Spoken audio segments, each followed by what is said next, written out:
வீடியோக்குள்ளே போகிறதுக்கு முன்னாடி திஸ் வீடியோ ஸ்பான்சர் பை எடுகோஸ்ட்டில் அனைத்து வகையான மார்க்கெட்டிங் கோர்ஸும் இருக்குது. உங்களுக்கு பிடிச்ச கோர்ஸை பை பண்ணிக்கிறீங்க. லிங்க் டிஸ்கிரிப்ஷனில் இருக்குது, மறக்காமல் செக் பண்ணி பாருங்கள். The struggle to find courses that truly speak your language, it's finally over. Welcome to EduQuest, where learning is made just for you. At EduQuest, we bring you a wide range of online courses, from career building programs to skill boosting masterclasses, all in your regional language. Because we believe language should never be a barrier to success. Our courses are tailor-made after understanding what today's learners really need. So why wait? Start learning the smarter, simpler way only with EduQuest. Visit eduquest.courses and explore your next course today. And hey, don't miss out on our exciting offers and promotions. Velpari வேளிர் குலத்தைச் சேர்ந்த பழங்கால குறுநில மன்னர்.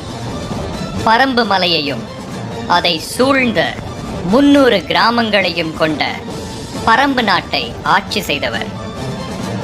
கடையேழு வள்ளல்களில் ஒருவரான பாரி புலவர்களுக்கு பொன்னும் பொருளும் அள்ளிக் கொடுத்ததால் பாரியின் அரசவையில் எப்பொழுதும் புலவர் கூட்டம் கூடியபடியே இருந்தது. புறநானூறு, அகநானூறு, பத்துப்பாட்டு போன்ற சங்க இலக்கியங்களில் பல பாடல்களை பாடிய கபிலர் பாரியின் நெருங்கிய நண்பர்.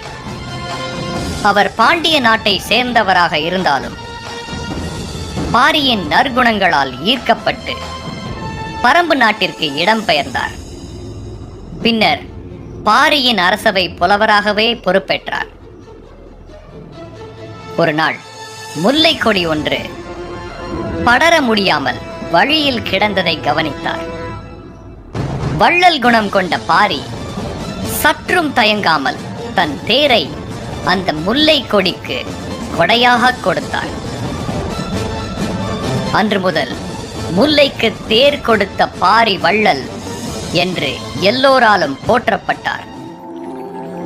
பாரியின் பரம்பு நாடு மிகவும் செழிப்பாகவும் பசுமையாகவும் இருந்ததாக புறநானூறு கூறுகிறது. பரம்பு மலை உச்சியிலிருந்து அருவிகள் பல விழுந்தோடின. மக்கள் மலையில் ஏறுவதற்காக மூங்கில் ஏணிகள் கட்டிவிடப்பட்டிருந்தன. முக்கிய தானியமாக கொள்ளு பயிரிடப்பட்டது. நீரூற்றுகளில் அழகிய குவளை மலர்கள் எங்கும் நிறைந்திருந்தன. பரம்பு நாட்டின் செழிப்பும் அழகும் சேர சோழ பாண்டியரான மூவேந்தர்களை அந்நாட்டின் மீது ஈர்த்தன. மூவேந்தர்கள் ஒன்று கூடி தங்கள் படைகள் அனைத்தையும் கொண்டு பாரியை வீழ்த்த முடிவெடுத்தனர். பரம்பு நாட்டை படையெடுக்க வேண்டாமென மூவேந்தர்களிடம் புறநானூற்று பாடல் ஒன்றில் கபிலர் வேண்டுகிறார். வான் கண் அற்று அதன் மலையே வானத்து, மீன் கண் அற்று அதன் சுனையே. பாரியின் பரம்பு நாடு வானம் போல் உயர்ந்தது. அதன் குளங்கள் விண்மீன்கள் போன்றது. யானைகளை ஒவ்வொரு மரத்தில் கட்டினாலும், தேர்கள் பாரியின் மலையை சூழ்ந்தாலும் முயற்சிக்கு ஏதும் கிட்டாது. வாளுக்கு பாரி அடங்க மாட்டான். அவனுடைய நாடு கிட்டுவதற்கான ஒரே வழி நான் அறிவேன். யாழ்களை நீட்டி வாசம் மிக்க கூந்தல் கொண்ட நாட்டிய மங்கைகளை கூட்டி அவனிடம் ஆடியும் பாடியும் சென்றார். அவன் மலையையும் நாட்டையுமே உங்களுக்கு அளிப்பான். கபிலரின் பாடல் குறிப்பை உபாயமாக பயன்படுத்தி வஞ்சகமாக பாரியை கொன்று பரம்பு நாட்டை கைப்பற்றினார்கள் மூவேந்தர்கள். பாரியின் மகள்களான அங்கவை மற்றும் சங்கவை அனாதைகளானார்கள். அவர்களை கபிலர் தனது பொறுப்பில் ஏற்றுக்கொண்டு மூவரும் பரம்பு நாட்டை விட்டே சென்றார்கள்.